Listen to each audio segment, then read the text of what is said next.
vous êtes prévenus.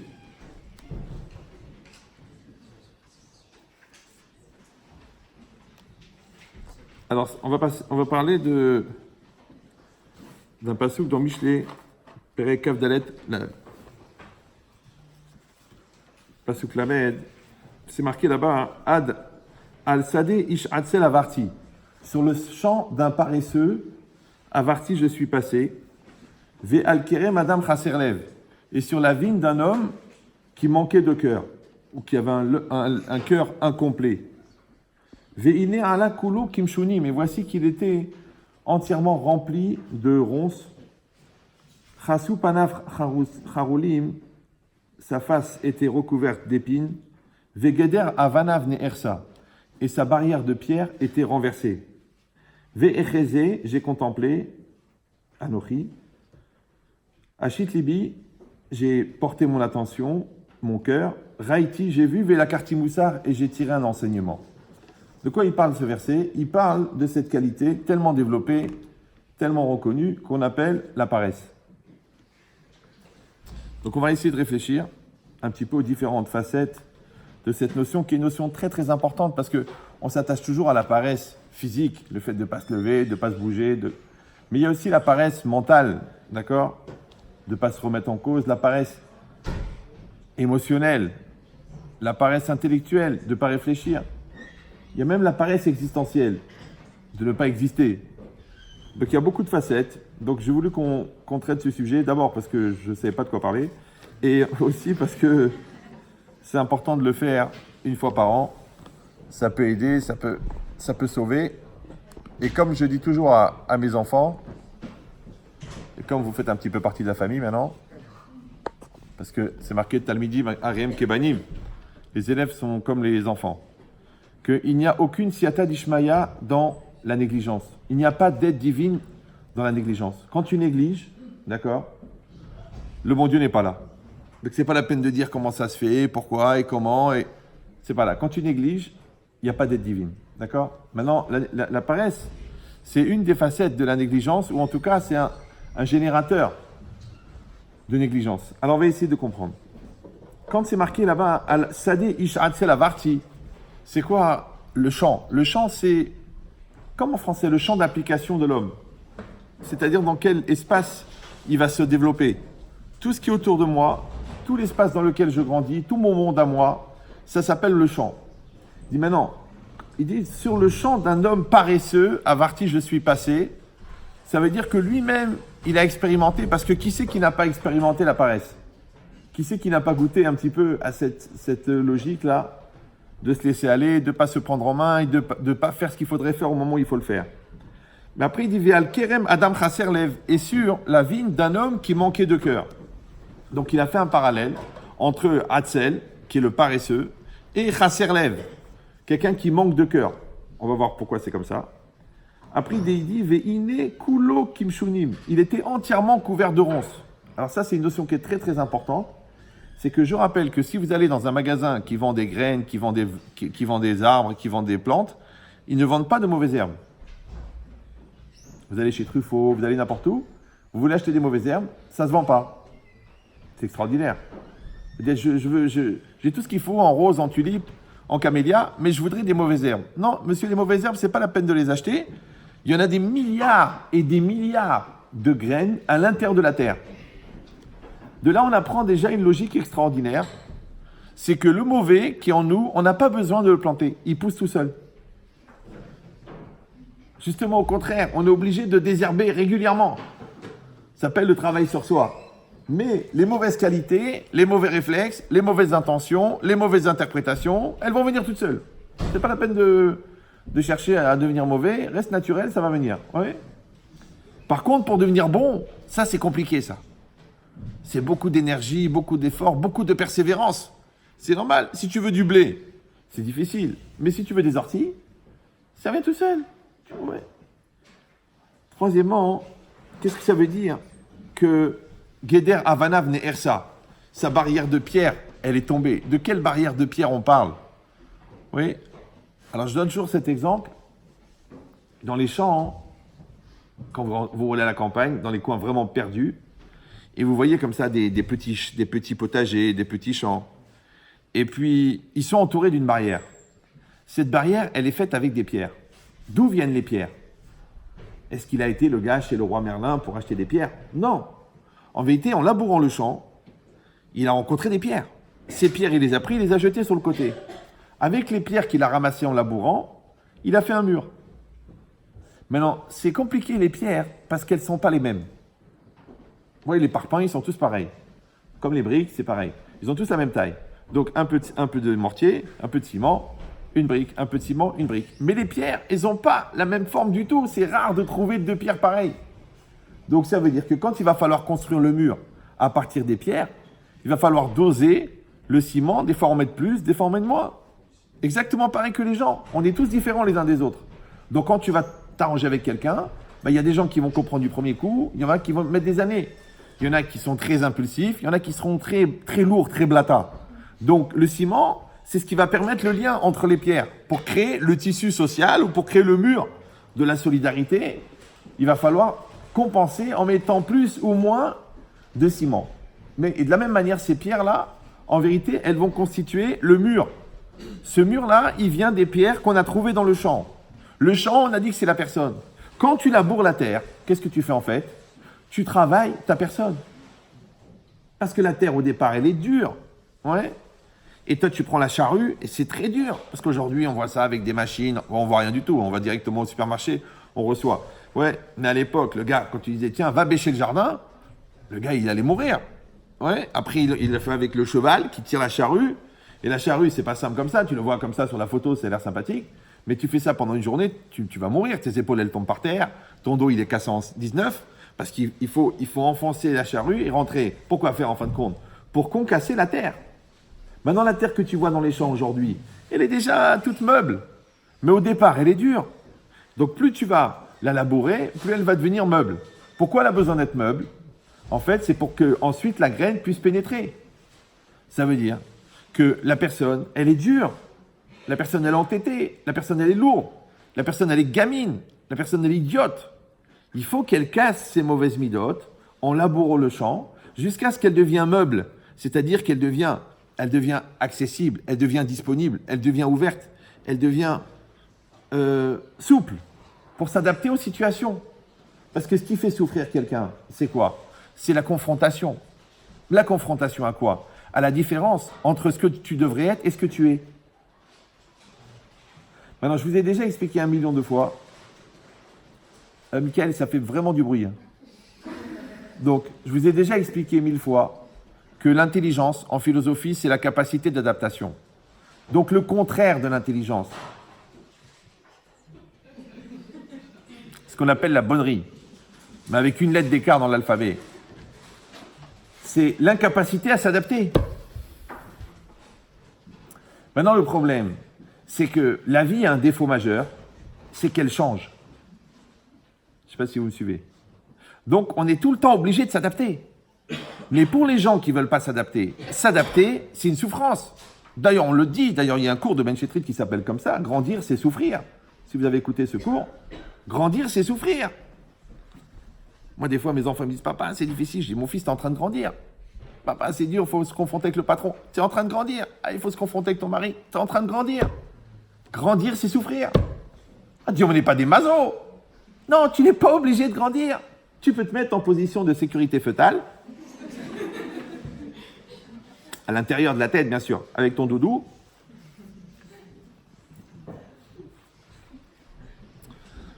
Mais combien de temps ça peut durer? Parce que si toi, tu veux être une gamine, il faut que tu trouves un babysitter pour t'épouser.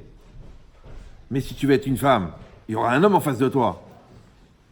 Et c'est pareil, tes enfants, ils vont t'obliger à devenir adulte. Ton patron, il va attendre des résultats. Toute la vie, ça va être ça. Toute la vie, on va t'obliger à grandir. Donc si pour toi, grandir, c'est souffrir, donc toute la vie, ça va être une série de souffrances. Mais le contraire, si toi, tu es entreprenant et tu veux grandir, mais c'est un kiff de grandir. Alors tu vas dire quoi? Alors c'est un kiff de souffrir. Ça y est, t'es sadomaso. Non, non. Parce que celui qui fait la musculation, il a pas mal, parce qu'il est content que le muscle grossit. Celui qui ouvre la caisse toutes les 5 minutes pour mettre des billets de 300, des billets de 500, des billets de 1000, le mec, ça le fatigue pas d'ouvrir la caisse. Il dit, encore, je suis obligé de l'ouvrir. De la fermer, oui. D'accord. Donc, et encore, et encore, et encore. Et tiens, encore, donne-moi 200, donne-moi 300, donne-moi 1000. Mais quel kiff! Tu n'es pas fatigué d'encaisser. Non! Quel kiff! Donc ça veut dire quoi? Ça veut dire que quand la personne, elle est dans une dynamique où le projet est plus grand qu'elle, il n'y a pas de fatigue. Ce qui est fatigant, c'est quand il n'y a pas de projet. Alors là, c'est dur. Même sortir du lit, c'est déjà un effort. Faire quelques pas jusqu'à la salle de bain, c'est déjà une ambition. Se laver la figure, se laver les dents. Oh, alors prendre le RER pour faire 3 quarts d'heure, arriver dans un bureau où tout le monde fait la tronche. Mais c'est une déportation. Non, toi tu aimes le travail, tu aimes la vie. Tu aimes parce que tu sais que les vrais résultats, ils viennent des vrais efforts. Parce que les faux efforts donnent des faux résultats. Mais les faux résultats ne nourrissent pas la personne. C'est pour ça que tu te sens vide. Alors que quand tu as des vrais efforts, c'est vrai, tu as bien sué, mais tu as des vrais résultats. Waouh, tu te sens balèze. Ouais, c'est exactement pareil. La personne, quand elle est en train de labourer le champ, elle est en train de travailler ses midotes, elle est en train de casser sa lourdeur, elle est en train de casser sa bêtise, elle est en train de casser sa psychorigidité, elle va rencontrer des pierres. Les pierres, c'est les épreuves qu'elle va avoir. Parce que là, il faut se confronter avec quelqu'un, là, il faut se confronter avec une épreuve, là, il faut se confronter avec une remise en cause. C'est toutes les pierres que tu vas rencontrer sur le chemin du labourage de ta personne. Ces pierres-là, tu vas lui mettre sur le côté, c'est avec ça que tu vas faire le mur de protection. Parce que qu'est-ce que c'est le mur de protection? Eh bien, c'est la dignité. C'est le respect de soi. Eh bien, le respect de soi, il vient de quoi? Du fait que tu constates que tu as réussi à surmonter les épreuves de ton travail personnel. Donc, quand c'est marqué ici que dans le champ du paresseux, la barrière de protection est cassée, ça veut dire qu'il a perdu sa dignité, il a perdu ce respect dans lui-même. La preuve, c'est qu'il a même plus honte du ridicule. Tu rentres dans sa chambre, il est 11h du matin, il dort. Tu dis, mais il est 11h. Il dit, ben ça va. Il a même pas honte d'être un glandeur ou une glandeuse. Parce que ça existe au féminin aussi. C'est vrai, il y en a toute la semaine, elles attendent que les ongles y poussent. Elle a vu dans un bouquin de psychologie que si elle se concentre dessus, ça pousse plus vite. Et comme elle veut absolument arriver à la bat mitzvah de sa cousine avec des ongles longs, alors elle passe sa journée à regarder ses ongles, que si Dieu veut, ils vont grandir. Dis-moi, Jennifer. Elle s'appelle Jennifer. Hein. Ça veut rien dire, mais disons que c'est quand même caractéristique parce que l'on dit que le nom entraîne. Et quand à chaque fois on lui dit, mais qu'est-ce que tu fais? Elle dit, Jennifer, rien. Enfin, rien de grave.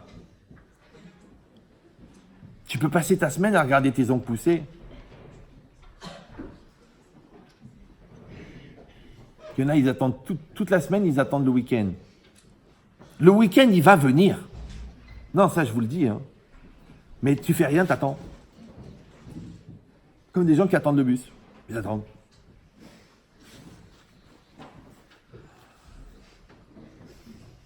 Une heure, 2 heures. Il n'ose pas partir, il a peur de le rater. C'est seulement au bout de 8 heures qu'il se rappelle que c'est un jour férié, qu'il n'y a pas de bus.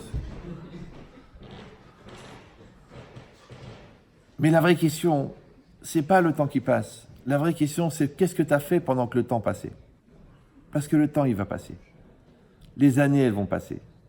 Ouais, la vie, elle va passer. Mais qu'est-ce que tu vas faire? Maintenant, il y a des gens qui croient qu'en vivant plus lentement, ils rallongent la vie. Comme s'ils marchaient au ralenti. Ouais, espèce de Malibu comme ça. Ouais, mais ça sert à rien. C'est pas parce que tu vas plus lentement que le temps il se ralentit.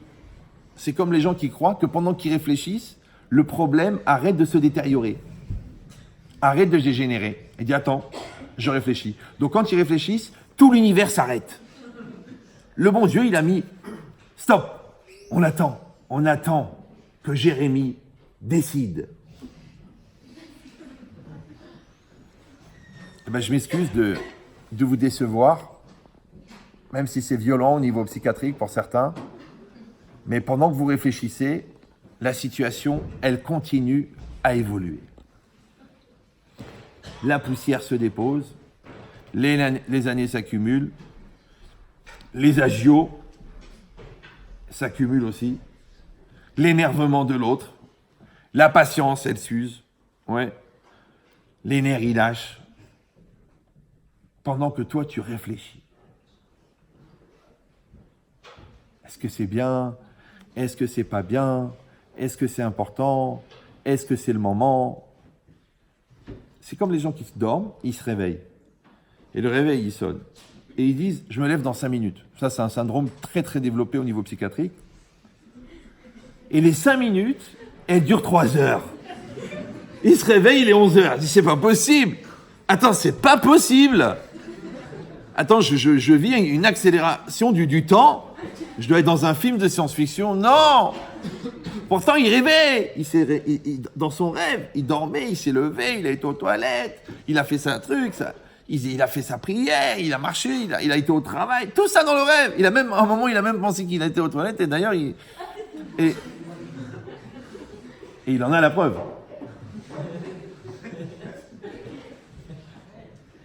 Moralité,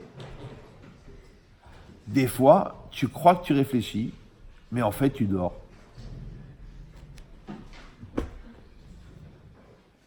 Maintenant, ça, c'est pas seulement pour les gens inconscients qui sont en train de dormir.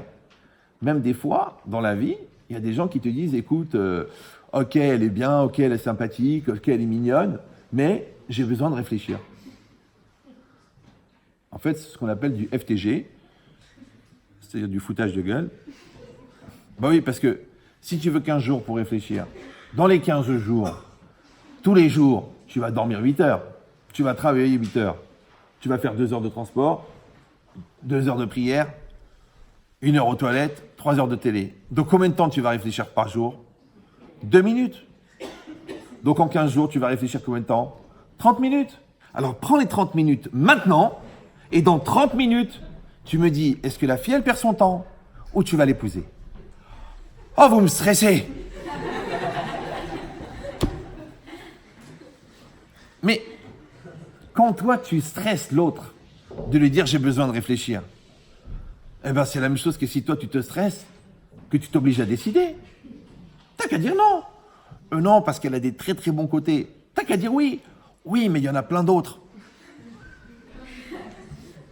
Alors je te dis et je te répète, tu crois que tu réfléchis, en fait tu dors. Mais avec les yeux ouverts. Ça veut dire en fait tu légitimises ta lourdeur. Mais si le père, qui est un homme sérieux, de très bonne qualité, il vient avec un pistolet. Il te le met sur la tête. Il dit, écoute-moi bien, mon futur gendre, à titre posthume. Ça fait 1 an que tu connais ma fille. Tu as fait le tour de la question, je crois même que tu as été un peu plus loin. Alors dis-moi ce que tu veux. À lui, tu ne peux pas lui dire que tu as besoin de réfléchir, parce que tu sais que tu vas mourir. Il est nerveux. La fille, tu peux lui dire ça, parce que elle a tellement l'espoir que ça marche et tellement peur de te perdre qu'elle est prête à avaler n'importe quelle lourdeur. Mais le père, il dit, écoute-moi bien, toi. Ça fait 22 ans qu'on t'attend. Maintenant, t'es venu et tu nous fais perdre notre temps. Alors décide-toi. Allez, vas-y, prends ton temps et réfléchis 1 demi-heure. Parce que de toute façon, ça ne prendra pas plus qu'1 demi-heure.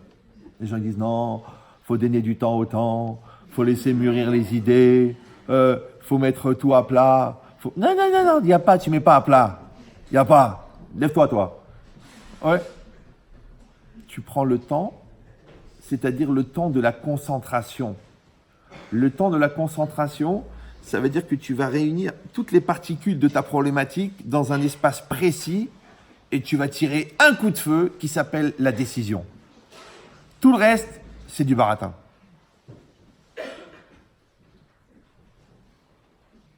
Donc ça veut dire quoi? C'est qu'en fait, Ça, c'est une paresse de réflexion ou une paresse d'engagement? Vous savez, quand vous signez un contrat à la banque, lu et approuvé en écriture manuscrite, plus la signature. Parce que là, le crédit, c'est pour 20 ans. 1262 € par mois pendant 20 ans. Tu dis, mais je vais mourir. Ah ben, il y a une assurance si tu meurs. Mais en attendant, tu payes. Maintenant, la personne qui n'arrive même pas à s'engager à venir dimanche aider son cousin à déménager, comment elle va s'engager sur 20 ans à donner 1261 €? Donc, il y a une paresse de l'engagement.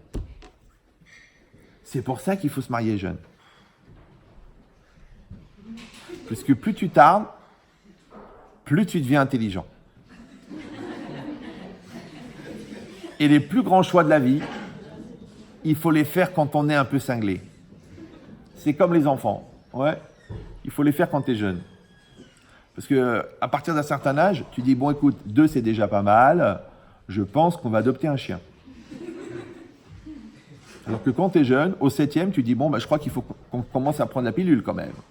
Parce que là, tu as une capacité de poule pondeuse incroyable. Ouais. Mais c'est ça l'idée. L'idée, c'est que tu t'engages, tu rentres dans un processus avec une énergie extrêmement forte. Et ça, c'est exactement l'inverse de la flemme. Pourquoi? Puisqu'on a dit que les mauvaises herbes poussent dans les champs qui ne sont pas entretenus et qu'on n'a pas besoin de les faire pousser et vont pousser toutes seules. Donc ça veut dire que les mauvaises qualités chez quelqu'un, elles se développent toutes seules.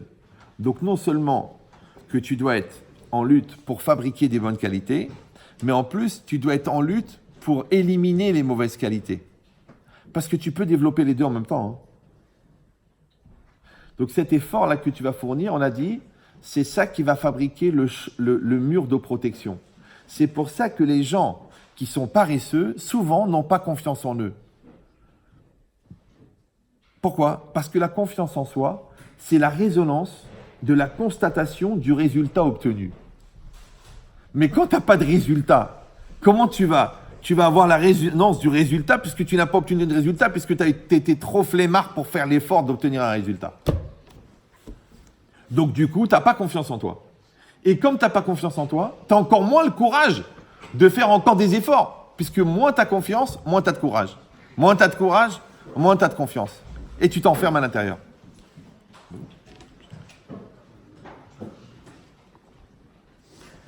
Maintenant, ici, le Passouk, il a donné exactement le protocole de thérapie de ce problème. Pourquoi? Parce qu'il a montré qu'en fait, c'est des étapes. Première étape, c'est marqué « Échézé ». Échézé, c'est « j'ai contemplé ». Vous savez que avant de voir quelque chose, il faut ouvrir les yeux. Vous savez ça, non? Non? Ça, c'est évident pour vous? Non, c'est pas évident. Parce que des fois, les gens ils te disent vous savez, Rav, ce que vous avez dit, ça m'a ouvert les yeux. Je dis parce que jusqu'à maintenant, vous marchiez avec les yeux fermés. Non, mais je veux dire, ça m'a ouvert les yeux. Donc, ils étaient fermés. Tu vois, ça s'appelle en français voir sans voir. Comme tu regardes devant toi, comme ça, la personne, elle passe. Puis elle te dit, bon, tu me dis pas bonjour. Ah, excuse-moi, je t'ai pas vu. Quoi, tu m'as pas vu passer? Bien sûr, je t'ai vu passer. Tu es rentré dans mon angle de vue. Mais je t'ai pas vu. Pourquoi? Parce que ça s'appelle juste voir. Ça s'appelle pas porter son attention. Or, il faut savoir une chose très très importante, que j'avais évoquée déjà ici dans ce cours, c'est que un grand professeur d'ophtalmologie, il m'avait expliqué qu'en fait, l'œil n'est pas une caméra qui rapporte des informations au cerveau. L'œil est un continuum du cerveau. Ça veut dire que l'œil lui-même participe à la réflexion. Or, de la même manière que la réflexion, elle ne fonctionne que grâce à la concentration. Et c'est quoi la concentration? C'est d'appliquer sa volonté sur sa pensée. De la même manière, quand je vais appliquer ma volonté sur ma vision, je vais voir des choses que je ne vois pas quand je ne mets pas la concentration. En français, ça s'appelle porter son attention. Et dans le passouk ici, Ça s'appelle, comment? Ashit Libi. Ouais, Ashit Libi, ça veut dire j'ai mis mon cœur. Quand c'est en français, on dit mets un peu de cœur. D'accord? En français, on dit prendre à cœur plutôt qu'à carreau. D'accord? Mais c'est quoi prendre à cœur? Le cœur, il est à l'intérieur de la personne. L'intériorité de la personne ne voit pas la réalité. Donc ça veut dire quoi? J'ai vu et j'ai mis mon cœur. Ça veut dire que je vais prendre mon cœur et je vais l'emmener dans mes yeux et mes yeux, ils vont regarder. Et là, je vais voir autre chose. D'un seul coup, là, tu dis, ah, Rav, ça m'a ouvert les yeux. Ah, t'as vu maintenant? Maintenant, tu vois. Avant, tu voyais pas. Quand je dis, tu sais, ta cousine, elle est en pleine dépression. Oh là là, mais c'est vrai, elle fait la gueule, elle est enfermée, elle parle pas, elle est dans la lune. En fait, elle est en dépression. Oh là là là là! Vous m'avez ouvert les yeux. Maintenant, les symptômes, ils étaient là. D'accord? Les attitudes, elles étaient là. Le visage, elles étaient là. Les postures, elles étaient là. Mais il n'y avait pas les yeux pour voir. Maintenant, de la même manière que tu peux le faire pour l'autre, tu peux le faire pour toi aussi. D'accord? Parce qu'il y a deux manières d'évoluer dans la vie. Soit tu attends de te faire engueuler par les autres, soit tu mets un miroir et tu te regardes toi-même. Maintenant, je vous conseille, si vous êtes susceptible, d'acheter un miroir. Mais les gens qui ne veulent pas écouter les reproches parce qu'ils sont susceptibles et pas se regarder dans un miroir parce que ça leur prend la tête, ils vont en prendre des murs, ceux-là. Des murs et des poteaux et des murs et des poteaux. Après, ils ont des bosses partout, ils disent personne ne m'aime, de toute façon, on m'a jamais aimé. Mais Tchibrel, regarde-toi dans une glace. Écoute-toi parler. Tu verras que tu dis des bêtises. Écoute-toi penser. Tu verras que ça n'a aucune chance de finir logique puisque tu as démarré tordu. Regarde-toi agir. Tu verras que la manière d'organiser, elle n'avait aucune chance d'arriver à une finalité. Alors après, qu'est-ce que tu fais? Tu attends de te faire engueuler. Ouais, c'est pas comme ça qu'il faut faire. Non, mais qu'est-ce que tu espères? Mais tu fais n'importe quoi. Après, ouais, tu le prends mal. Ouais, ça me vexe. Et t'as vu comment tu me parles? Et c'est honteux. Est-ce que tu crois que ça va m'aider de me parler comme ça? Mais tu sais quoi? Je vais pas te laisser parler. Je vais pas te parler. Je vais te laisser crever. Je vais te laisser bouffer ta mère. Et à ce moment-là, tu vas ouvrir les yeux, tu vas dire « Je crois que j'ai fait une grosse bêtise. » C'est sûr, de mettre ta grand-mère gérante alors qu'elle est morte en 42 à Gerba, c'est sûr que c'est une bêtise. De vendre des produits sans facture, c'est sûr que c'est une bêtise. Tu dis « Oui, mais je comptais arranger les choses, préparer. » Pourquoi tu ne fais pas dans l'ordre? Tu crées la société, tu déposes le cabis, tu prends le comptable, tu mets en place les choses et tu démarres. Et vas-y, t'achètes, c'est rien, t'as un carnet de livraison et un carnet de facture et un tampon. Et vas-y, va travailler, va travailler, va. Ah non, tu sais, c'est compliqué. Bon, alors pour l'instant, vous facturez au nom de trucs, vous mettez le chèque au nom de ma sœur, vous truquez. Pourquoi faire? Après, tu dis, ah, je suis dans la mer, je t'en prie. Tu connais quelqu'un au tribunal de commerce? Mais non. Achète une corde, un tabouret. Tu exagères, hein? L'idée, c'est ça. Parce que tu n'as pas voulu faire l'effort, tu n'as pas voulu faire les choses dans les règles, tu n'as pas voulu mettre en place. Alors maintenant, tu passes ta vie à réparer. Casser, réparer. Casser, réparer. Maintenant, je rappelle, pour les gens qui utilisent leur cerveau pour autre chose que pour digérer, que la même intelligence qu'il faut pour réparer, c'est la même qu'il faut pour éviter de casser. Seulement, ça dépend au niveau chronologique quand est-ce que tu l'utilises. Quand tu l'utilises après, c'est pour réparer. Quand tu l'utilises avant, c'est pour éviter de casser. Alors, je sais ce que vous allez dire, quelle différence de réparer ou d'éviter de casser. Dans les deux cas, tu as un produit qui est réparé. La seule différence, c'est ton mal-être. Bah oui, parce que si tu passes ta vie à réparer, tu as l'impression que tu n'as jamais rien construit, puisque tu as toujours ton échec en face de toi.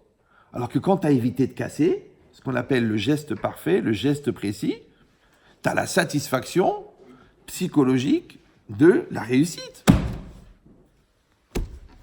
Parce que si le sentiment d'échec, il existe, sachez que le sentiment de réussite, il existe.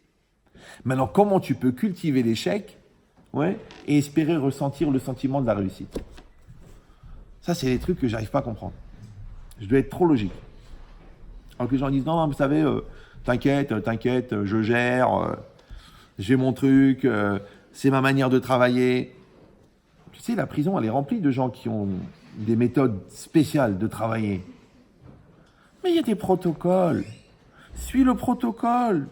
Pourquoi, qu'est-ce que tu veux maintenant? Qu'est-ce que ça peut te faire? Alors, je te dis pourquoi. Souvent, c'est de la flemme. Moi, j'ai connu des gens qui ont divorcé par flemme. Je dis, écoute, elle est prête à bouger, elle est prête à évoluer, elle est prête à revenir. Appelle-la. En fait, le mec, il a la flemme de se lever. Il est au fond du canapé, là-bas, une espèce de cercueil.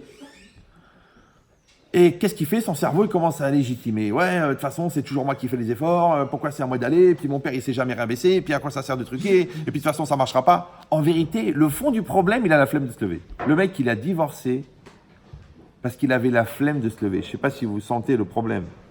Ouais. L'autre lui a proposé un deal de malade. C'est un truc de fou. Mais il faut être à 15h chez le notaire. Vas-y, tu signes, c'est pour toi. C'est moi, j'aime pas qu'on me stresse, moi je veux y aller à mon rythme, je veux que ça vienne de moi. T'as pas compris, ça c'est une affaire, ça vient une fois tous les 32 ans. D'accord? C'est un lot d'appartements, tout est distribué, il en reste un. D'accord? Personne n'en veut, ils s'engueulent de la famille. Ils sont prêts à le brader à 10 000. Ça vaut minimum 250 000, mais ils s'en fichent, ils en peuvent plus, ils en ont 14 chacun. Tu vas, tu te présentes, tu signes. Après tu te débrouilles pour trouver 10 000 euros, mais c'est quoi 10 000 euros pour un 2 pièces dans le 16e? Ouais, mais moi, tu sais, moi, faut pas me stresser, moi. Moi, déjà, tu me mets mal, là. Là, tu vois, tu décides pour moi. Tu vois, moi, j'aime être le patron. Moi, j'aime le boss. Ok, on va pas te stresser. Tu sais quoi, le 2 pièces, tu vas l'acheter, ça va te prendre 3 générations. Parce que tu l'auras, ton 2 pièces. En fait, c'est un studio, mais tout en longueur, à Pantin.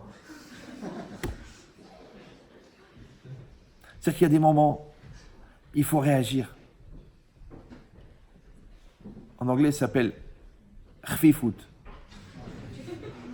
Il faut être khfif, réactif, trac, véloce. Mais toi, tu peux pas, puisque tu es référent premier mondial au championnat du monde de la blata. Comment tu vas faire? T'es blata. Mais lève-toi!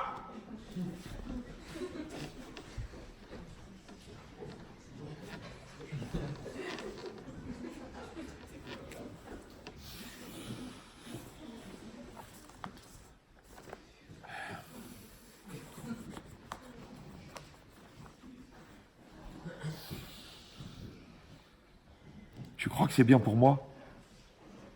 Tu veux que je te dise? Le temps que tu as réfléchi, l'affaire, elle est passée. Parce qu'il y a des choses qui durent une seconde. Quand je te dis regarde une étoile filante, quand je te dis regarde l'étoile filante, ne dis pas je vais aux toilettes et je reviens. Elle ne va pas t'attendre d'étoile filante, elle se barre. Donc, tu dois être réactif. Le problème, c'est que pour être réactif au bon moment, il faut s'entraîner pendant des années. Mais si tu es lourd pendant des années, c'est pas au moment où on aura besoin que tu sois réactif que tu vas être réactif. Donc ça veut dire quoi? Ça veut dire que c'est la nature qu'il faut changer. La nature de la personne. Ouais. Encore une fois, je sais qu'il y en a qui sont plus nerveux, il y en a qui sont plus lents, il y en a plus... Non. Mais tu décides. Parce qu'il y a des moments dans la vie où tu n'auras pas le temps de réfléchir. Comment tu vas faire? Va falloir agir, va falloir réagir. T'es prêt ou non? Eh bien, tu vas voir cette distance qu'il y a entre l'impulsion première et la réalisation. Des fois, elle est tellement loin, elle est tellement longue que le Paris-Dakar, c'est court à côté. Alors qu'en vérité, c'est quoi? Impulsion, réflexion, décision, action. Les 3 premières, elles sont pratiquement inconscientes. Donc, qu'est-ce qui reste? Action. Mais toi, tu fais durer les événements. Tu as besoin de faire les choses à ton rythme qui n'existe pas. Et c'est ça le problème. C'est que tu t'embourbes dans la non-action. Tu t'embourbes dans la réflexion. Ça, vous savez que c'est une maladie chez les intellectuels. Mais c'est la maladie des intellectuels, non? L'indécision. Pourquoi? Parce que l'imbécile, étant donné qu'il n'arrive même pas à envisager une deuxième possibilité, donc il ne peut pas hésiter. Mais l'intello, lui, il voit tellement de possibilités qu'il n'arrive pas à décider. Alors c'est quoi le juste milieu entre le fait qu'il faut réfléchir avant d'agir, ouais, et le fait qu'à un moment il faut agir? Alors c'est ça le problème, c'est que le danger de la réflexion, c'est l'action. Et le danger de l'action, c'est la réflexion. Donc quand tu es dans la phase réflexion, réfléchis. Mais quand tu es dans la phase action, il faut arrêter de réfléchir. Vous me suivez ou non? Comment ils font les gens? Ils se draguent, ils restent ensemble 1 an, 2 ans, 3 ans. Au moment où la fille a dit, bon alors qu'est-ce que tu as décidé? Le mec il dit, j'ai besoin de réfléchir. Mais qu'est-ce que tu fais depuis 3 ans alors? Il dit, j'étais en train d'agir. Maintenant je vais réfléchir. Est-ce que je t'aime vraiment? Est-ce que tu es une fille pour moi? Comment je pourrais m'adapter à une Marocaine? C'est toute une réflexion. Mais elle dit, mais je suis marocaine depuis le début. Elle a dit, oui, mais j'espérais que tu allais changer. Mais comment je vais changer? C'est bizarre. Encore une fois, syndrome de FTG. Parce qu'en 3 ans, tu as quand même eu le temps d'y réfléchir. Donc c'est ça l'idée. L'idée, c'est ça. Echezé, j'ai contemplé. À Chitlibi, j'ai mis mon cœur. Il faut apprendre à mettre son cœur. En français, ça veut dire il faut apprendre à se concentrer. Il faut rentrer dans la réalité. Il faut être dans la conscience. Il faut même être dans l'hyperconscience. Parce que c'est déjà une grande étape qui a été passée à l'intérieur. Parce que tout le monde sait que Achlata Zechatsiasia. Toujours Rav Dessler, il dit, la décision, c'est la moitié de la réalisation. Donc quand tu vois des gens qui disent, vous savez, j'arrive pas à réaliser, la conjoncture est mauvaise, le marché n'est pas au point, la mentalité n'est pas prête, la maturité de la société n'est pas là, le banquier ne me suit pas, en vérité, au fond, il n'a pas décidé. Vous savez ou non? Et c'est logique. Parce que quand vous prenez un diapo, j'ai donné plusieurs fois cet exemple, mais il marche, pourquoi je vais le changer? Vous prenez un diapo, vous prenez une photo de quelqu'un, d'accord? Une belle photo. Après, de cette photo, vous en faites un diapo. Le diapo, vous le mettez dans un projecteur. Quand vous projetez l'image sur le mur, ouais, ce que vous voyez sur le mur, c'est quoi? C'est la projection, d'accord? De quoi elle est faite, cette projection? Le diapo, il est en plastique. Ok, vous avez compris. Mais la projection, elle est faite de quoi? L'image projetée, elle est faite de quoi? Elle est faite que de lumière.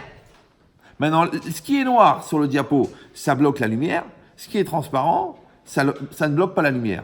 Donc, en fait, ce que vous avez devant vous, là, sur l'écran, c'est simplement la projection de ce que vous avez sur le diapo. Maintenant, question idiote. Si l'image sur le diapo est nette, l'image sur l'écran va être nette. Mais si l'image sur le diapo est floue, est-ce qu'en réglant l'objectif, vous pourrez rendre l'image nette? J'en vois qui réfléchissent quand même. Je vais peut-être baisser le niveau. Donc, je répète. Si l'image, elle est floue, genre t'as pris ta belle-mère en train de courir pour échapper à tes coups de feu, d'accord?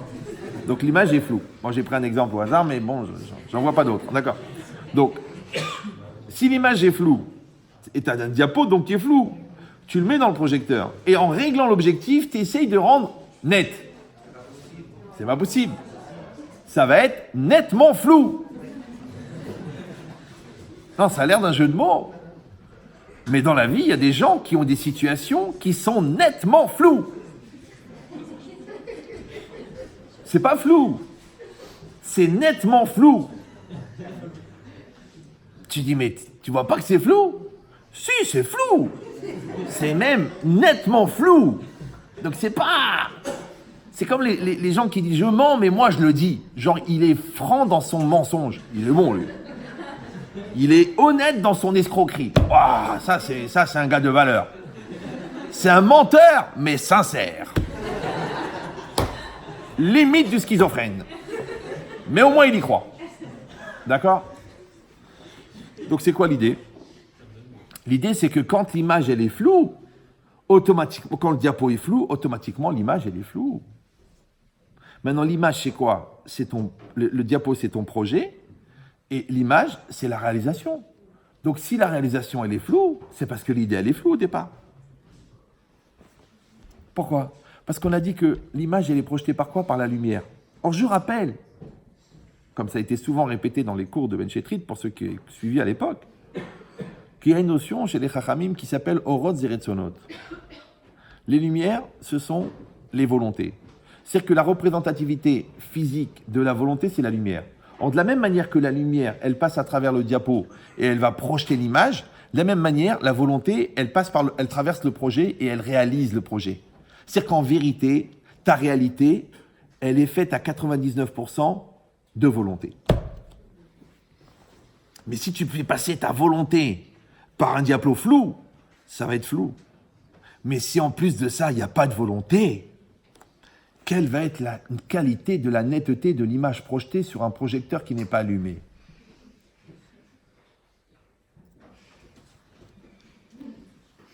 Vous me suivez ou non? Alors, comment tu la trouves cette image? Tu es sûr qu'il est allumé? Oui, il est allumé le projecteur. Le projecteur est allumé, mais il n'y a pas d'ampoule. C'est une question d'imagination. Projette-toi. Imagine-toi, voilà, le vautour qui flotte au-dessus du vide en plein Himalaya. Tu le vois là ou tu le vois pas? Moi, je le vois.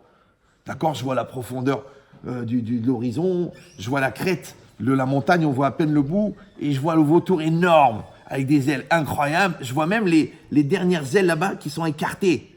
Tu les vois ou tu les vois pas? Je les vois, mais la vérité, je les vois. Dans ma tête, je les vois pas dans la réalité. Eh ben, c'est pareil pour ton magasin, Baba. Il n'a jamais existé parce que tu en as juste rêvé. Je vous donne un secret. Il y a des gens, ils sont tellement fatigués à rêver de leur projet qu'ils n'ont plus la force de le réaliser. Ils ont tellement parlé de leur projet qu'ils n'ont plus la force de le réaliser. Ils ont tellement vendu des parts de société dans la société qu'ils n'ont pas encore créée, qu'ils n'ont même pas d'argent pour rembourser les mecs qui leur ont prêté l'argent. Et si vous allez dire, waouh, c'est un petit peu tiré par les cheveux, comme dirait Bruce Willis, pas du tout. C'est marqué ici. C'est marqué dans le Gaon de Vilna. Regardez. Chez Yoshev Bebeto, il est assis dans sa maison, Vechoshev Tamid Mahashavot, et il pense perpétuellement des pensées. Umeyagea Atzmo Ben Mahashavot, et il se fatigue avec ses pensées. Yasik Remdato, comment il va faire pour atteindre l'objet de son désir? Tu dis, mais comment on peut se fatiguer? Vous savez que le cerveau n'est pas fatigué. Le cerveau, c'est quoi le cerveau? Le cerveau, non, je ne parle pas des gens qui sont fatigués de naissance. Je parle, la fatigue du cerveau, elle n'existe pas, puisque la réflexion, ce sont des arcs électriques établis entre les neurones. Ça ne fatigue pas. Donc quand la personne dit « je suis fatigué de réfléchir », en vérité, c'est une flemme de réfléchir. Parce que le muscle, il se fatigue. Pourquoi? Parce que tu l'as utilisé. D'accord? Une corde, elle fatigue parce que tu l'as beaucoup tiré. Une voiture, elle se fatigue parce que tu as beaucoup roulé. Mais le cerveau, il ne ressent pas la fatigue. Tu peux te saturer. Tu peux être stressé. Mais tu n'es pas fatigué de réfléchir. Ça fatigue de réfléchir. Ah, il a quoi? C'est un ressenti. Alors, je te donne une solution.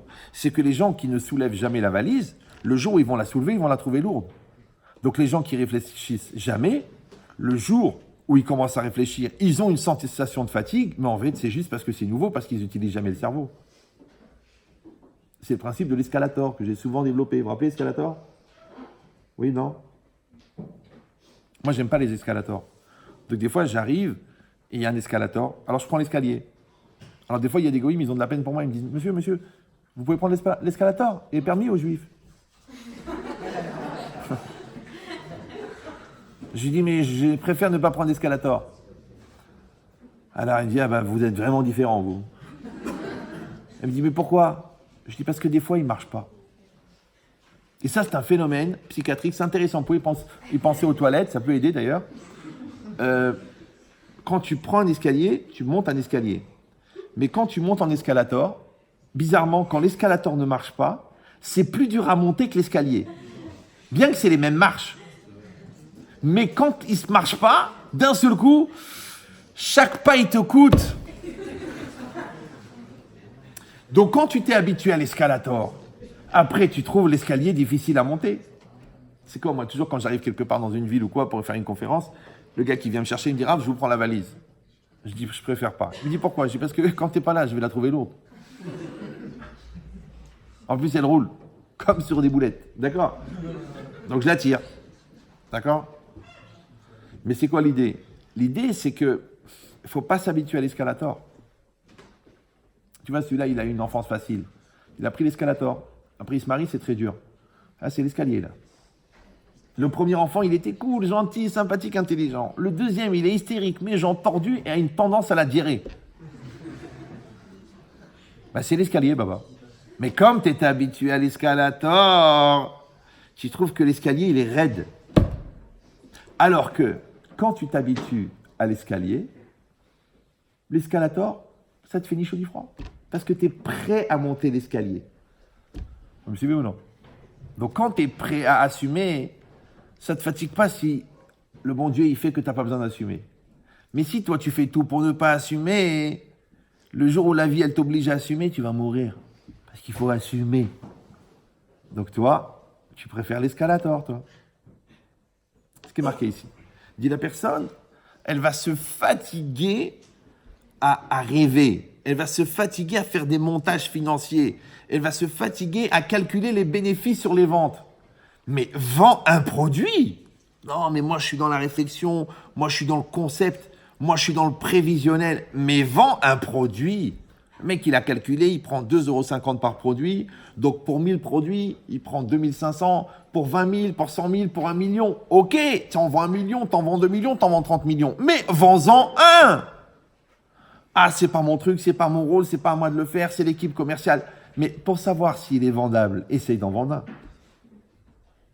Maintenant, toi, tu vas proposer à une équipe commerciale. Mais comment tu vas les convaincre? Parce que tu es convaincu. Parce que convaincant, convaincu. Si tu n'es pas convaincu, comment tu vas convaincre? Tu sais pourquoi tu es convaincu? Parce que tu as vu qu'il se vend le produit. La preuve, tu l'as vendu. Mais toi, tu ne veux pas le vendre. Tu sais pourquoi? Parce que si tu le vends, enfin, tu essaies de le vendre, et tu vois qu'il ne se vend pas, c'est pas que tu as perdu un produit, c'est que tu as perdu ton rêve. Et toi, en vérité, tu préfères ton rêve que la réalité. Donc, tu ne veux pas renoncer à ton rêve. Et au fond, pour toi, la vie, elle est dans le rêve.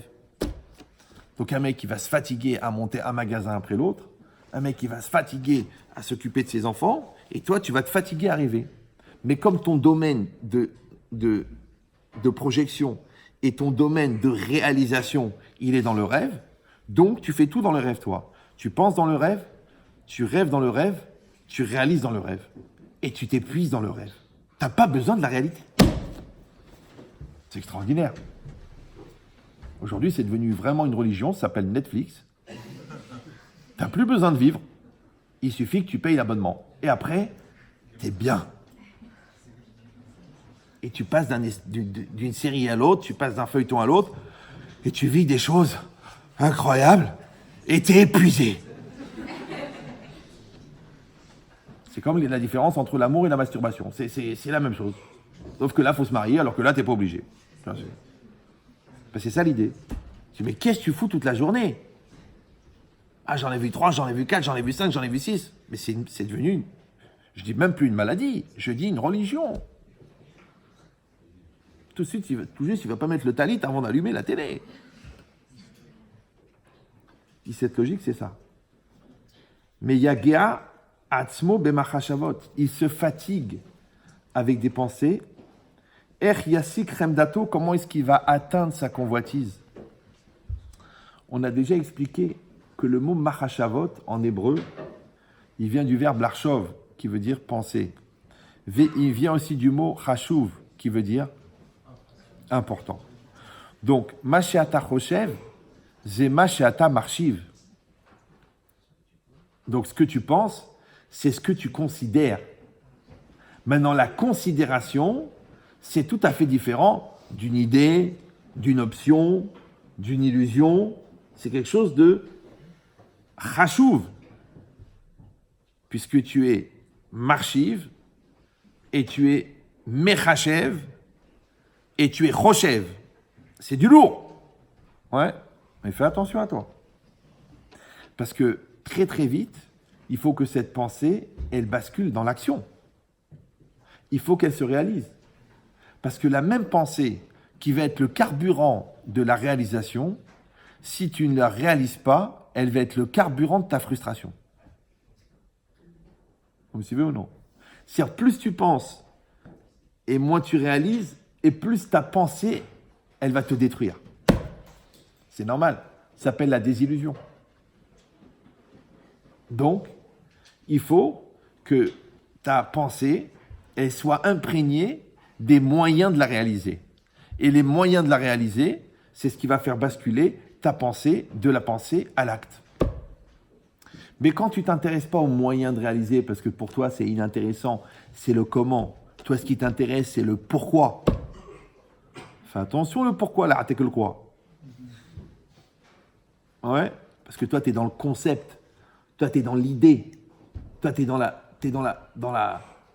pensée. Non, il faut y aller, là. Il faut y aller. Ouais, tu réfléchis à la stratégie du football. Prends ton ballon, va sur le terrain. Tu réfléchis à une démarche pour arriver à un protocole de développement du magasin. Va voir les clients. Va voir le propriétaire. Va voir le cuisinier. Va voir le prix de revient. Va sur le terrain. Va te décrasser la tête. C'est comme si tu t'assois dans la voiture de sport et tu fais va sur l'autoroute. Vas-y, appuie, vas-y, déchire, là, vas-y. Faut que tu les sentes, les 350 chevaux. Ah, toi, t'as pas besoin, tu dis. Surtout que tu peux mettre la radio même à l'arrêt. Donc tu mets le bras sur le côté, comme ça, et tu vois la baie des Anges, en bas. Tu vois la mer, mais il n'y a rien. Halom tov, halom shalom. Il dit ici que cette démarche-là, de penser beaucoup à des choses que tu considères sans les réaliser et qui t'épuisent, regardez ce qu'il dit, Zénikre et Savon. C'est ça ce qu'on appelle la tristesse. C'est le Gaon de Vilna. Hein. Vous me suivez ou? C'est ça la tristesse. C'est que les gens ils croient que la tristesse, c'est une réaction. Parce que tu as subi quelque chose de très difficile et ça t'a rendu triste. Non, ça c'est la tristesse qui vient de l'extérieur. Mais la tristesse qui vient de l'intérieur, c'est quoi? C'est la sensation développée par la non-réalisation. Bah oui, parce que si vous avez bien écouté les cours, vous savez que j'ai dit à peu près 122 000 fois que la joie, c'est la satisfaction d'être. Donc, la tristesse, c'est l'insatisfaction de ne pas être.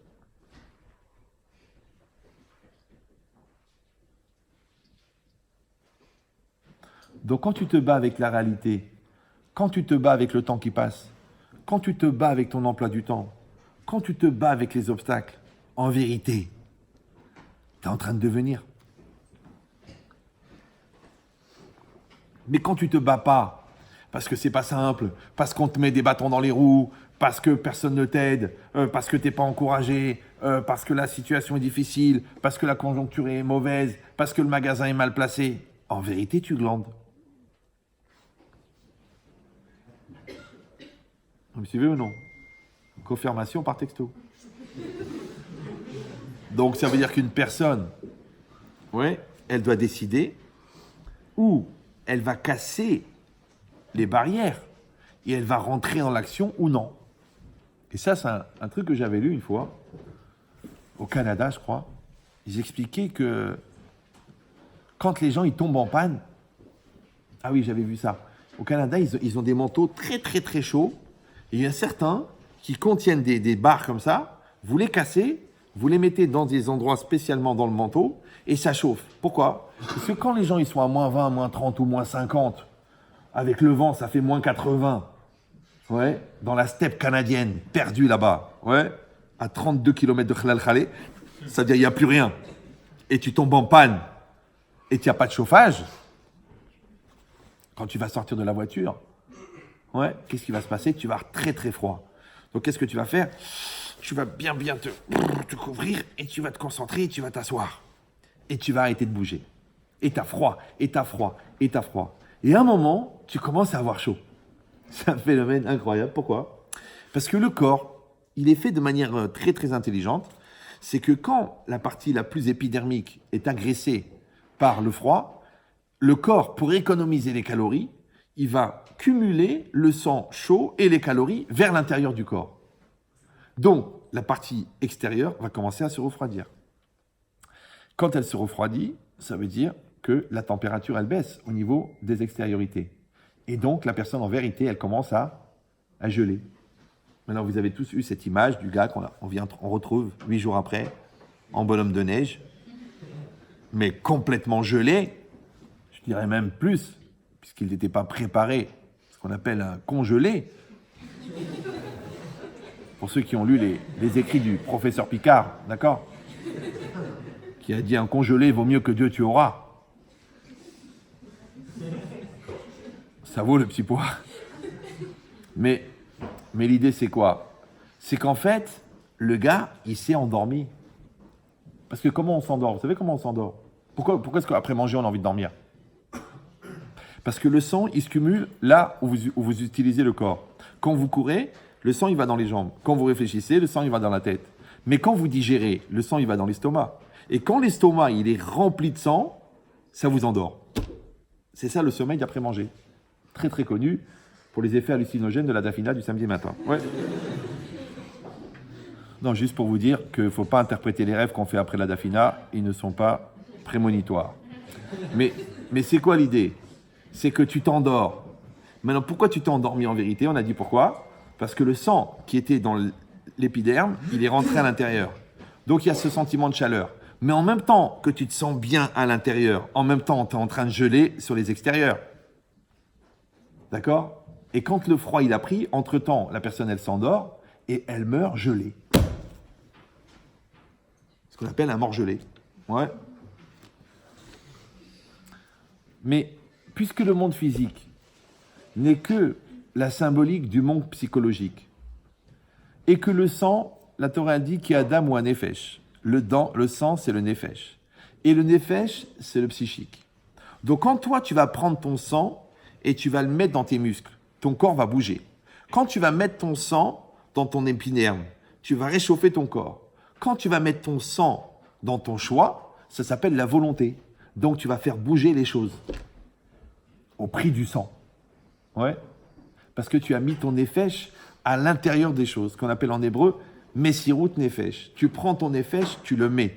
D'ailleurs, dans le passouk là-bas, quand Avram Avinu il veut racheter le champ d'Ephron, ouais, là-bas c'est marqué dans le passouk qui imet nafshechem, ouais, qui imet nafshechem, et la traduction c'est et si vous voulez. C'est-à-dire que le nefesh, il est l'expression en fait de la volonté, c'est-à-dire qu'il est l'outil de maîtrise de la volonté. Alors, puisque le sang représente la volonté, donc quand le sang va vers l'intérieur, donc ça veut dire que tu te mets en système de protection, automatiquement, ton extérieur n'est plus protégé. Et le froid de la nonchalance, il rentre. Après le froid de la flemme, il rentre. Après le froid de la non-action, il rentre. Et tu t'endors. Mais là, on est déjà dans la dépression. Parce que maintenant, tu es enfermé à l'intérieur et tu tournes en rond parce que tu dis à quoi ça sert, de toute façon ça ne marchera pas, c'est trop difficile, personne ne m'aime, c'est trop dur. Non, tu ne laisses pas le sang rentrer à l'intérieur. Le sang, il est fait pour aller vers l'extérieur.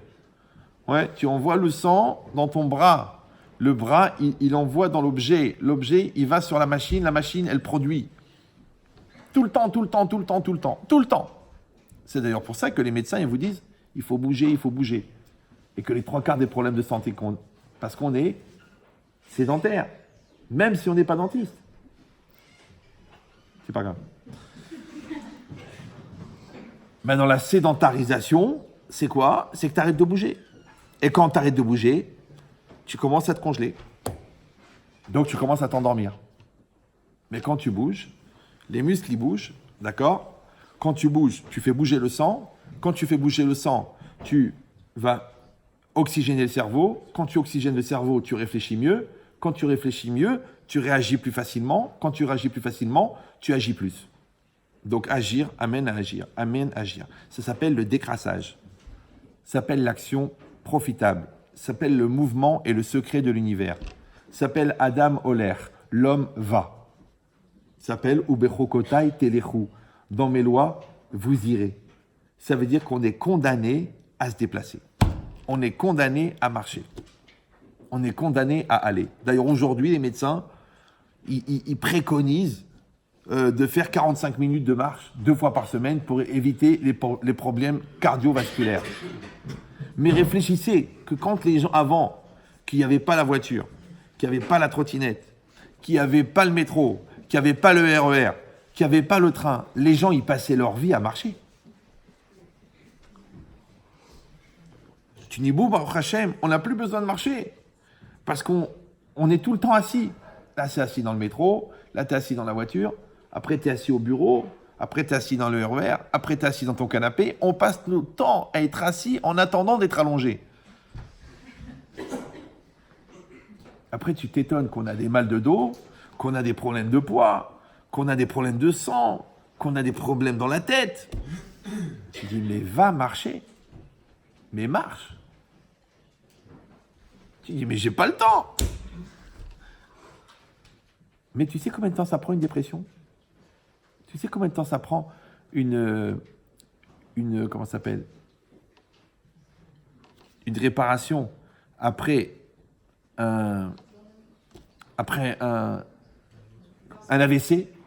Tu sais combien de temps ça prend de récupérer tout ce que tu as perdu avec cet AVC qui vient d'un problème de cœur, qui lui-même vient d'un problème de circulation, qui lui-même vient d'un problème de marche? Donc tu aurais peut-être mieux fait de marcher plutôt que de réparer ton AVC. Parce que c'est normal. De la même manière que toi, tu circules sur les routes, et ben ton sang, il circule en toi.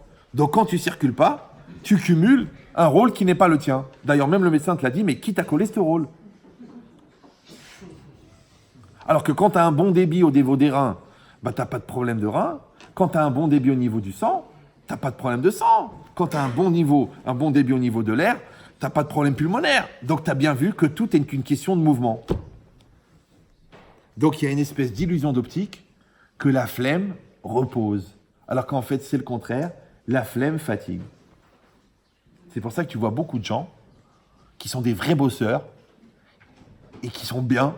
Le mec, il lève des pianos, il soulève des frigos, il travaille 19 heures par jour. Et juste après la retraite, il commence. L'arthrose, le dos, le cœur, le khlala, le baba, le cerveau, la mémoire. On dirait que la machine, elle s'est déglinguée d'un seul coup. On dirait que le corps, il attendait la retraite. C'est pour ça qu'il ne faut pas laisser les vieux s'arrêter. Grave erreur. Je ne te parle même pas des gens qui sont vieux avant d'être jeunes. Déjà à 17 ans, ils rêvent. À 32 ans, je serai milliardaire et je vais me kiffer le soleil, la villa, la blonde, la brune, toutes les bières. Donc tu es pressé de mourir en fait. C'est vrai que la pierre tombale, elle est toute la journée au soleil. C'est ça que tu veux, être allongé au soleil. À Givat Shaul. Tu dis Hazve Shalom Simsilenu tout. Alors que normalement, c'est le contraire. Moi je voyais les grands-mères, la mère de ma mère, la mère de mon père, ils avaient un proverbe en arabe, ils disaient que Dieu ne nous laisse pas sans rien faire. Alors qu'aujourd'hui, le leitmotiv de la jeunesse, c'est vivement qu'on se repose. Mais on va tous se reposer. Ce sont des endroits consacrés pour ça, c'est marqué partout. Ici, repose. Mais pourquoi tu es tellement pressé de te reposer? Moi, j'adore la fatigue. La vérité, j'adore la fatigue. Tu sais pourquoi? Parce que quand tu es fatigué, tu dors bien. et tu te réveilles avec la tête fraîche. Mais quand tu n'es pas fatigué, tu dors mal. Ça s'appelle l'insomnie. C'est quoi l'insomnie? L'insomnie, c'est la prise de tête qui t'angoisse du fait que tu n'as pas fait ce que tu avais à faire, pour ça que tu n'arrives pas à dormir. Comme tu te réveilles, tu n'es pas bien parce que comme tu n'as pas bien dormi, donc tu es à moitié réveillé. Comme tu es à moitié endormi, tu n'arrives pas à faire ce que tu as à faire. Du coup, ça t'angoisse. Du coup, la nuit, tu dors mal. Et tu es rentré dans un cycle. Toi, tu dis non, moi je crève et je dors bien. Metuka Shenata Oved. Il est doux le sommeil du travailleur. Je dors bien. Vous avez déjà bien dormi, non? Oui? Moi, n'importe où je m'assois, je dors. Je dors bien. Tu dis, tu sais, tu devrais consulter quand même. C'est pas normal de s'endormir comme ça. Mais c'est très simple. Quand tu essaies de vivre chaque moment de ta vie à fond, eh ben, tu peux dormir bien parce que tu sais que tu as fait ce que tu avais à faire. Moi, je vais vous dire un truc, mais je crois que je ne l'ai jamais dit, je crois. Ça m'est arrivé, vous arrivez un jour, vous êtes tellement content de tout ce que vous avez fait, vous dites, ben si je pars ce soir, c'est bien. Jamais? Bon, ça veut dire qu'il vous reste beaucoup à faire.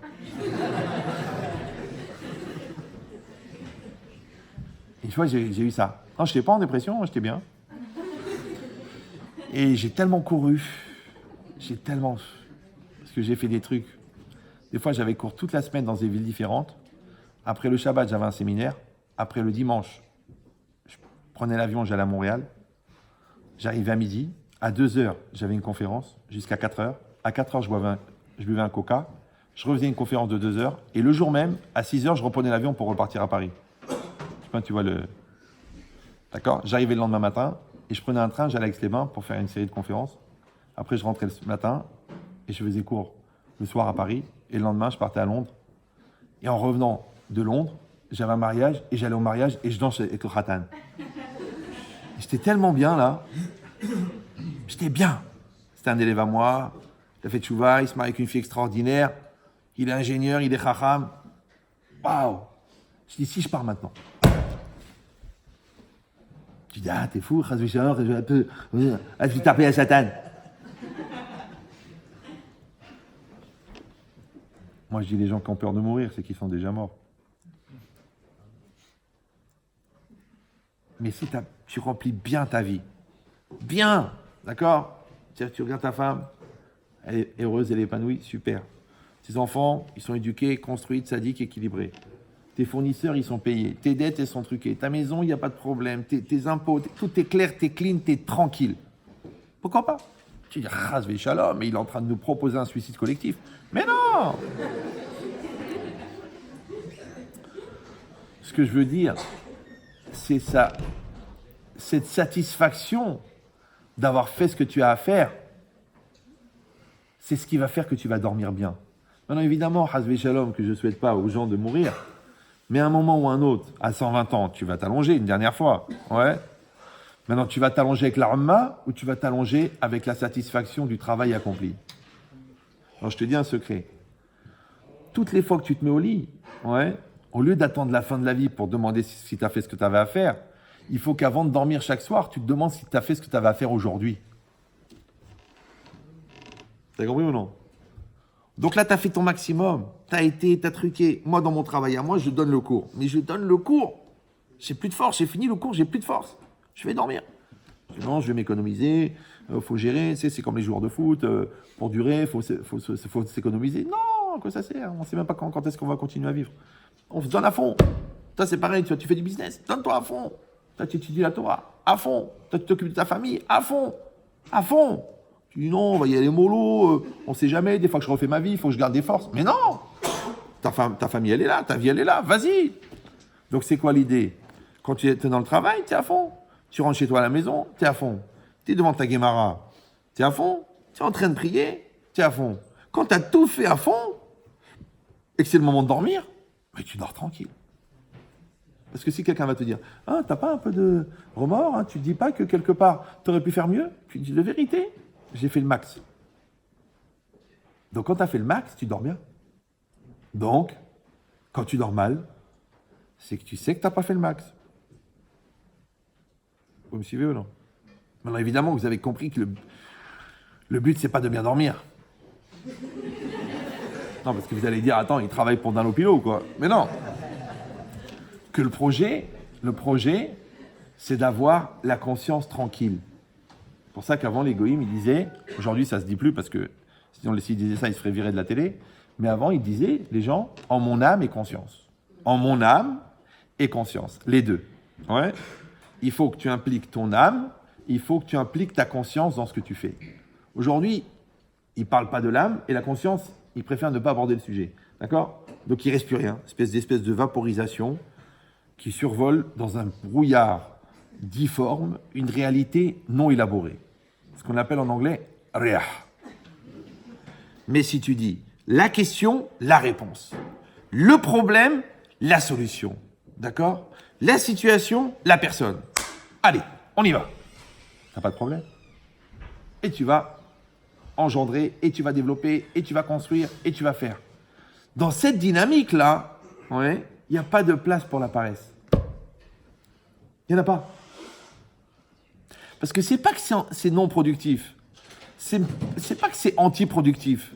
C'est exactement le projet contraire de la création du monde. Et tu le vois, la preuve. C'est que tous ces gens-là, ils s'ennuient. Tu peux me dire la vérité. Tous les mecs qui se droguent, les mecs qui se bourrent la gueule, les mecs qui se déchirent, les mecs qui passent des heures et des heures à la télé, les mecs qui regardent 24 films par jour, des gens qui... En fait, c'est des gens qui s'ennuient. C'est vrai, non? Avant, le paysan, le mec qui se lève à 6h du matin, il fallait qu'il rentre les vaches, d'accord? À 16h du soir, il terminait de ranger les outils.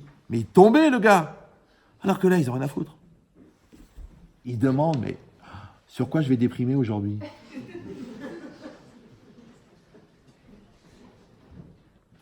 Alors au travail, on les pousse à bout, et dès qu'ils sortent du travail, ils décompressent. Donc ils font des extrêmes. Ouais. Genre 19 cafés, 14. Le mec, il a une intraveineuse de Nespresso. Et après, il sort du travail, une loque comme ça. Dans le RER. Après, il arrive chez lui, il tombe dans le fauteuil. Son fils, il dit à sa femme, à sa mère, papa, il est mort. Non. Regarde, il y a un doigt qui bouge.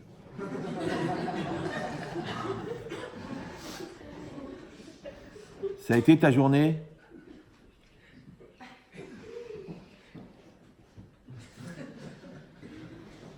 Tu dis, mais je l'ai vu ce film, c'est La Nuit des Morts Vivants. Oui, c'est ça. Non. Tu dois être là où tu es en action. Ouais. Moi, j'ai dit toujours, j'ai dit au papa, j'ai dit, n'oublie pas que ta journée de travail s'arrête 2 jours après que tu es rentré à la maison. 2 heures après que tu es rentré à la maison. Parce que les gens, ils se donnent à fond, et dès qu'ils sortent du travail, ils deviennent des loques. Non. Tu rentres à la maison, tu fais ton rôle de père, comme toi, tu fais ton rôle de mère. Et après, quand tu as fait aussi ton rôle de mari, et quand les enfants sont couchés, et que ta femme elle dort, tu t'écroules. C'est bien. Pareil pour ton mari, toi aussi. Et tu verras que tu dormiras bien. Parce qu'en fin de compte, tu as rempli les cases là où il fallait le faire. Mais si tu ne le fais pas, pourquoi? Alors, je t'explique, c'est très simple. Parce qu'on a expliqué déjà 1 million de fois que la réalité, elle est la projection de ce que je suis à l'intérieur. Maintenant, quand je suis plein à l'intérieur, je projette du plein. Mais quand je ne suis pas plein, je projette du non plein. Maintenant, chasser lève, c'est quoi? Puisque l'intériorité de l'être, c'est le lève, c'est le cœur, mais pas le cœur des sentiments, d'accord? Ça s'appelle la silhouette psychologique de la personne. Ça, c'est le cœur. Maintenant, si quelqu'un est chasser lève, c'est-à-dire qu'il n'est pas complet dans son intériorité, automatiquement, ce qu'il va produire va être incomplet. Le célèbre exemple, quand vous mettez la main devant une lampe, dans l'ombre de la main, il y a combien de doigts?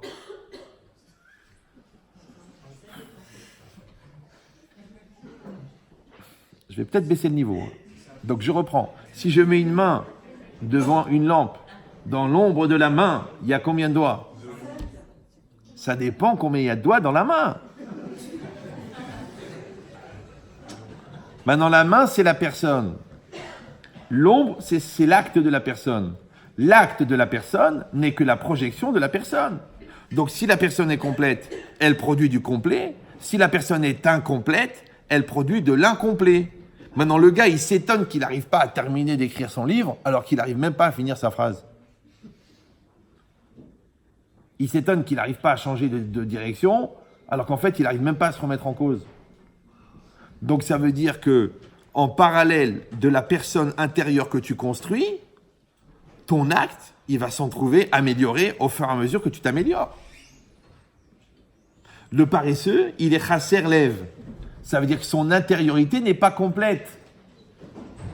Or, on a expliqué déjà que le mot chasser, il est représentatif du Yetzer Hara, qui s'appelle chasser, qui s'appelle le manque. Donc, chasser lève, ouais, ça veut dire cœur manquant, ouais, mais c'est la même chose que lève chasser. Maintenant, quand ton lève est chasser, c'est-à-dire que ton cœur, il est chasser, et le chasser, c'est le Yetzer Hara. Donc, quand toi, ton cœur est rempli de manque, en français, on appelle ça que ton intériorité est pleine de frustration.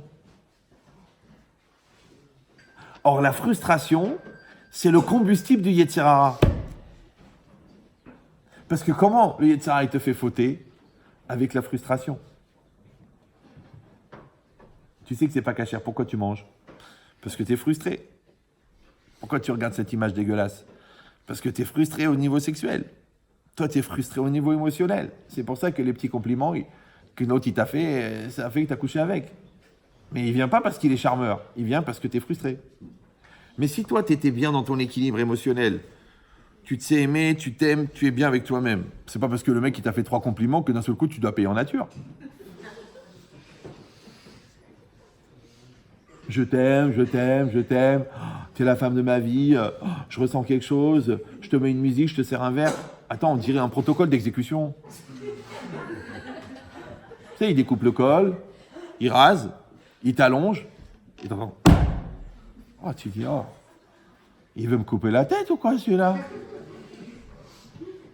Mais enfin, Jérôme. Bon, je l'ai dit Jérôme parce que chaque fois on dit ah c'est Jérôme. Ouais, c'est Jérôme. Ouais.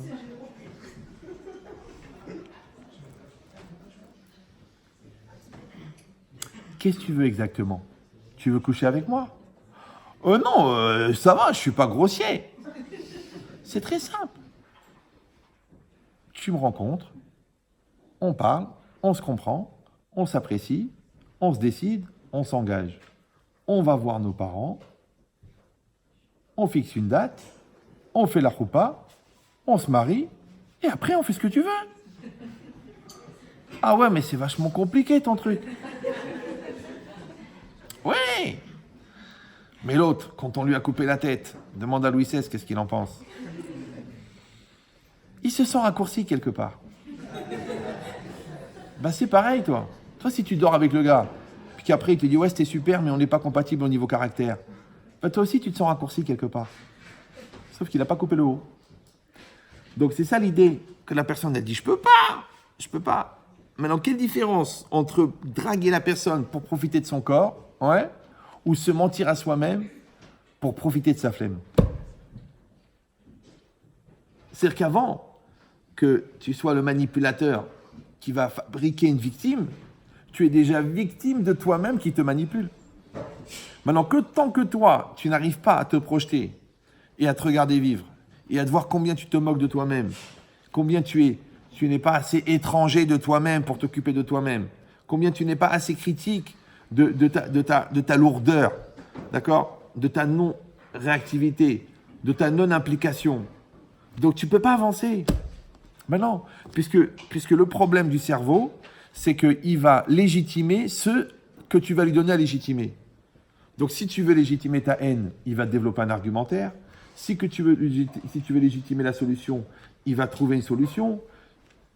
Si tu veux légitimer le problème, il va légitimer le problème. Donc, le cerveau ne sert à rien à ce niveau-là. Vous me suivez ou non?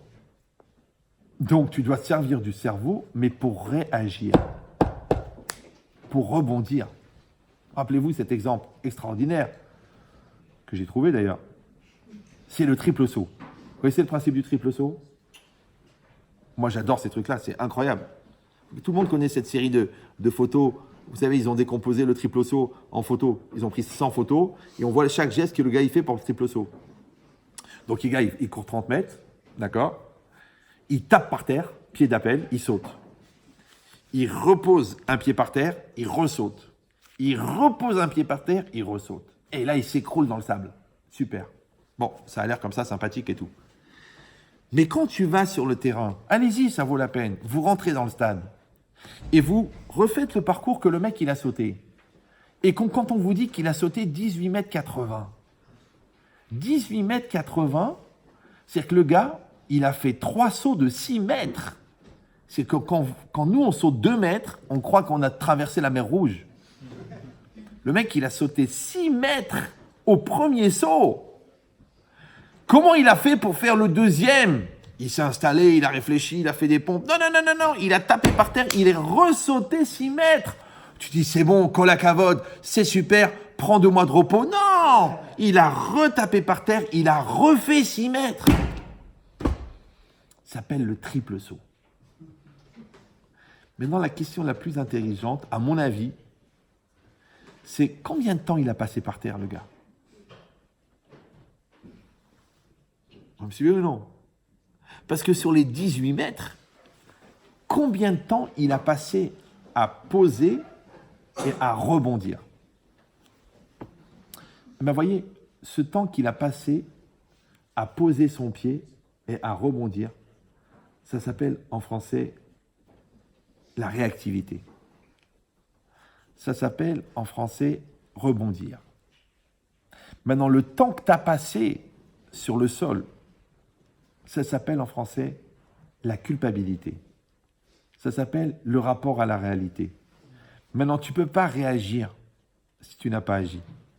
Tu ne peux pas rebondir si tu n'as pas pris conscience. Donc, on a besoin de taper par terre. C'est pour ça qu'en français, ça s'appelle le pied d'appel. Mais dans la vie, c'est pareil. Peut-être que les 3 sauts, le premier saut, c'est l'enfance, le deuxième saut, c'est l'adolescence, le troisième saut, c'est l'adulte.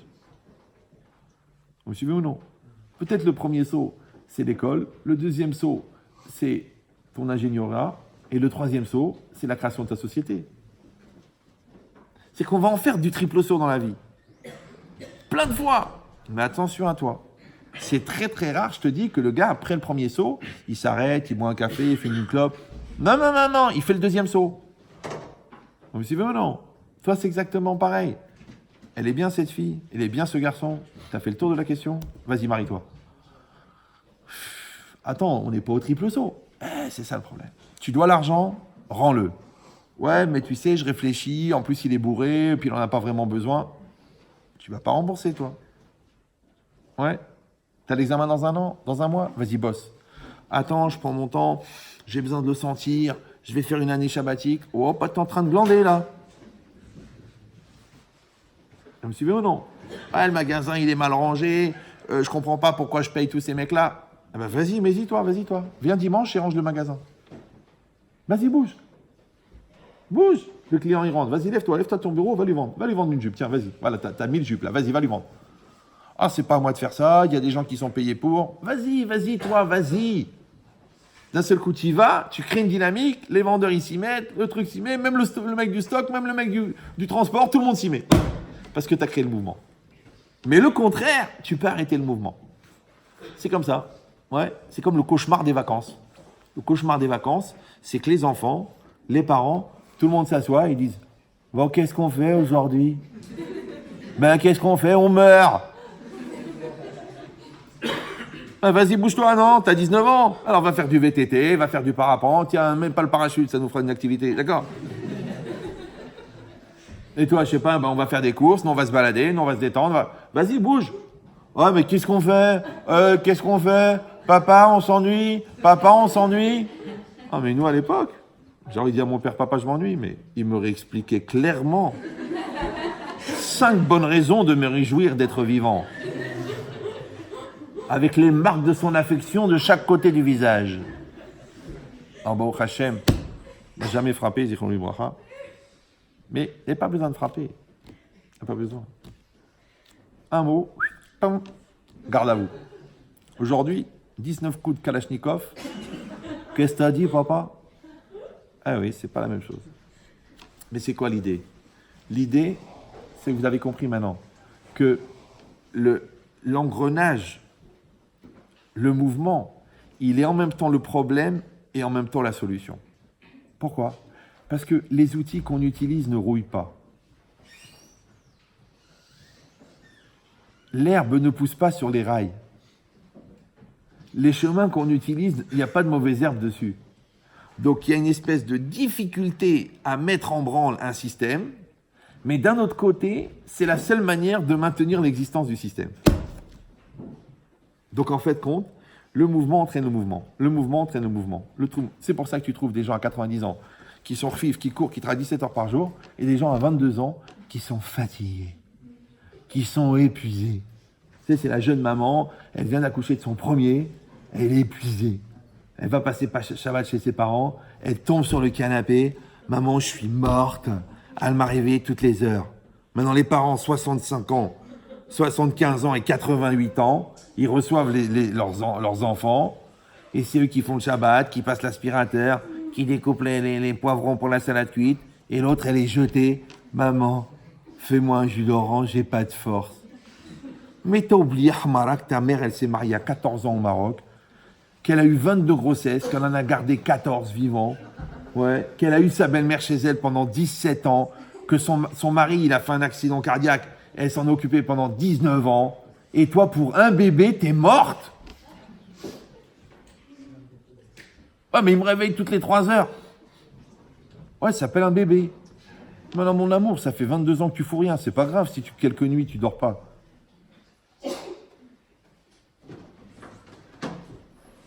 Moi, ma femme, qu'Hachem la garde en bonne santé, avec les grossesses ininterrompues, elle m'a dit un jour, elle me dit, Ria, c'est la première nuit en 10 ans que je dors. 10 ans. 10 ans. Vous avez compris ou non? Pas genre 2 nuits. Eh, ça fait 2 nuits que je dors pas. D'accord? Alors t'as intérêt à allaiter à ma place. Mais je peux pas allaiter à ta place. Débrouille-toi. Monsieur, je peux tout. Monsieur, je sais tout. Moi, la mienne, 10 ans, elle n'a pas dormi. Je sais pas si vous comprenez, 10 ans. Tu dis, mais attends, bon, c'est mieux que perpète, mais c'est énorme. Ouais. Tu crois qu'elle a fait la gueule? Tu crois qu'elle s'est peint? Oh, Hachem. Bon, elle savait qu'elle avait épousé un fou, mais c'est ça l'idée, d'accord? L'idée de dire que, en fait, le moindre effort, c'est le plus grand effort. Et toujours, je donne ce conseil. J'ai dit, mais si tu es vraiment paresseux, travaille. Si tu es vraiment paresseux, travaille. Parce que quand tu travailles, ouais, non seulement les efforts ne te coûtent moins, mais en plus de ça, comme tu obtiens plus de résultats, donc tu peux te reposer plus tôt. Et en plus, tu n'as pas besoin de te reposer puisque la dynamique, l'adrénaline du travail fait que tu n'as même pas besoin de te reposer. Alors que le contraire, quand tu ne travailles pas, eh ben, tu cumules des toxines. Ces toxines rendent lourds tes mouvements. Les mouvements te fatiguent, donc tu es toujours plus fatigué. Moralité, les vacances fatiguent. Et c'est incroyable. C'est les vacances qui fatiguent. Bah oui, parce que le gars, il part en mois d'août en vacances. Vous savez que la France, c'est le seul pays du monde où il y a 2 mois de vacances à l'école. C'est le seul pays du monde où la guerre peut venir au mois d'août, il ne se passera rien. Le monde, il est arrêté, genre. Paris au mois d'août, tu dis, tiens, c'est l'occupation. Non, non, pas du tout, c'est juste les vacances. Ouais. En Amérique, ils ont 15 jours de vacances et en Israël, ils font 3 jours. Tu dis, m'explique, Atkama. Ouais, c'est bizarre. Mais nous, on se plaint toute la journée. Les gilets jaunes, ouais. Là-bas, en Amérique, ils travaillent 70 heures par semaine, mais nous, payés 35, appliqués 18, on est fatigués. Mais c'est quoi l'idée? C'est que tu n'as pas compris. Plus tu te fatigues, plus tu te fatigues. Plus tu te fatigues, plus tu te fatigues. C'est exactement l'inverse.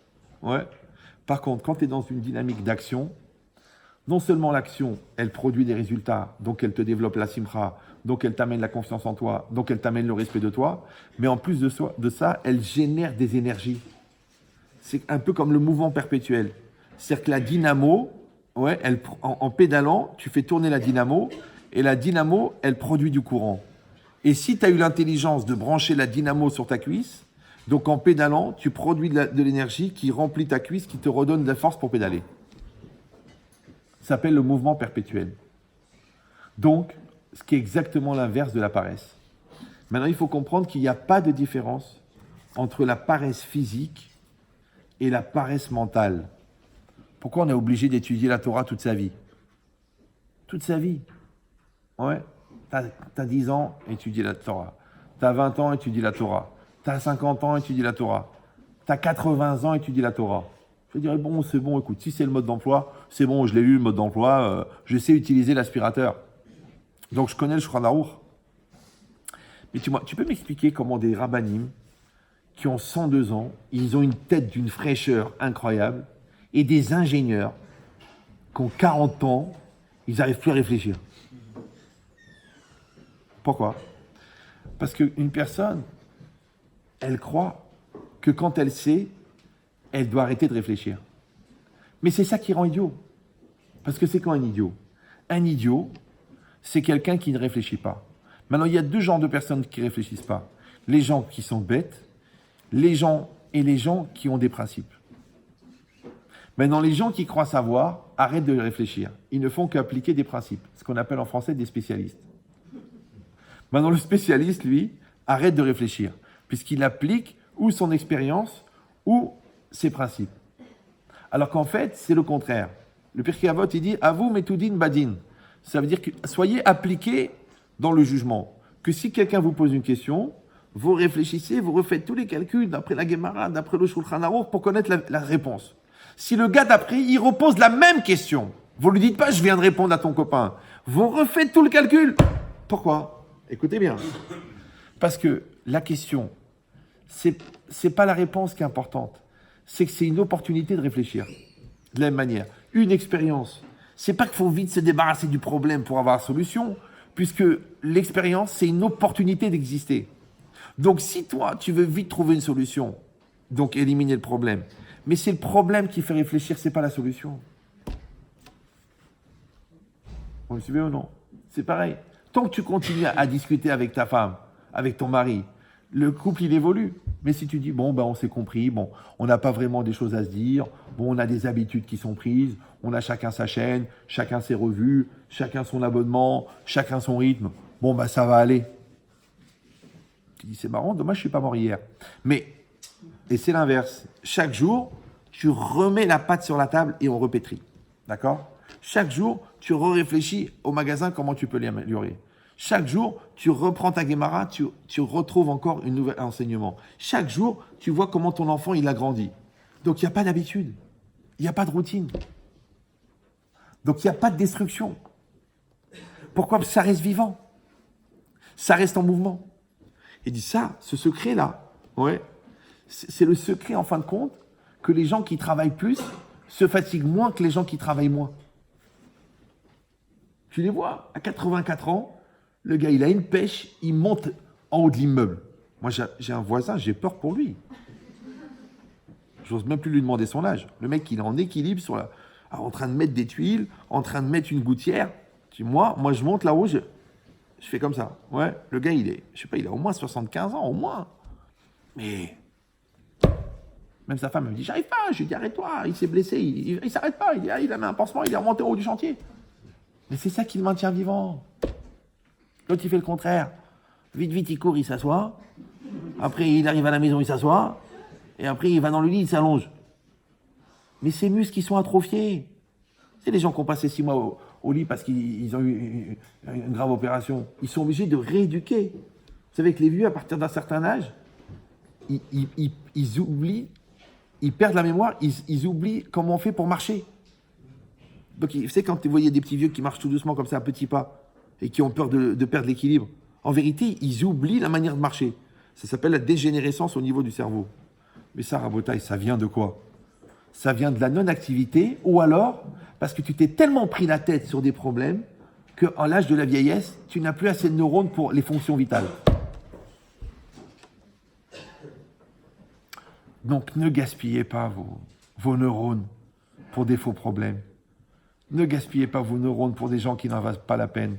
Ne gaspillez pas vos neurones pour des émissions cinématographiques, pour des feuilletons, des bilographiques, ouais, ou pour des émotions sur des chansons que vous ne vivrez jamais. La chanson, il ne faut pas l'écouter, il faut la vivre. Mais si tu te l'écoutes et tu te contentes de rêver, fais attention, numéro 1, parce que le temps passe. Numéro 2, parce que les émotions, c'est un réservoir. Tu crois qu'il est plein à l'infini? Tu crois que la jeunesse, c'est infini? Tu crois que la pêche, c'est infini? Non. Donc, si tu n'as pas une économie de gestion et de régénérescence de ton réservoir de joie et d'équilibre, il va s'épuiser. C'est comme ça que les gens craquent. Les gens ne comprennent pas. Écoutez, je ne sais pas ce qui s'est passé. J'ai craqué. J'étais au bout. J'ai une faiblesse, un malaise, des pleurs qui viennent tout seuls, des idées noires, et j'ai craqué. Mais je dis, mais là, c'est évident. Quand tu arrêtes d'arroser et que tu épuises l'arbre, il va craquer. Tu peux tirer, mais il faut arroser. Vous suivez ou non? Tu peux faire des efforts, mais il faut nourrir. Tu peux atteindre des résultats, mais il faut avoir des réserves. Donc, ce mouvement-là, d'accord, c'est ce qui est marqué. C'est le contraire exact de la paresse. D'accord? Donc, quand tu le fais au niveau physique, quand tu le fais au niveau mental, que tu travailles activement à entretenir ton réservoir de joie, quand tu le fais au niveau intellectuel, que tu maintiens ton cerveau dans une réflexion, dans une recherche. Vous voyez, les Japonais, ils ont des petits jeux comme ça, là, ouais. L'autre, il fait des mots croisés, mais au lieu de faire des mots croisés et des recherches de mots cachés, tu peux faire un Tosfot dans Yevamot. Crois-moi que ça fait beaucoup plus la tête. Tu peux réfléchir au Rashi sur le Chumash. Tu peux apprendre une Mishnah par cœur. Parce qu'en plus, non seulement ton cerveau, il reste en activité, mais en plus, tu vas au monde futur. Alors que je te dis la vérité, le monde futur des mots croisés, c'est... Je pense que ça doit être un labyrinthe. Avec des flèches partout. Espèce de dents. Ouais. Donc c'est ça l'idée. Que si quelqu'un il a compris ça, et que le but de ce cours, c'est qu'après, chacun il prenne le temps, dans la semaine à venir, hein, vous avez même 2 semaines, puisqu'il n'y a pas cours la semaine prochaine, de réfléchir quelle est la part de paresse dans la vie. D'accord? C'est que vous mettez un scanner, et vous vous écoutez, pensez, vous vous regardez réagir. Vous dites, pourquoi je ne le fais pas maintenant? Ah, vous savez, je le ferai tout à l'heure. J'ai pas la tête. C'est de la flemme. Tu dis, réfléchis, c'est quelque chose d'important pour toi, ouais. Le bon Dieu, il t'envoie une idée. Réfléchis à l'idée. Ah non, tu sais, j'ai besoin de me détendre, j'ai pas la tête. Mais quand le bon Dieu t'envoie une idée, ça veut dire que c'est le moment. Quand la vie, elle t'envoie un sourire, vas-y, réagis. Quand l'autre, elle te dit, j'ai besoin de parler, vas-y, réagis. Quand une opportunité elle se pose, vas-y, bouge. Ouais.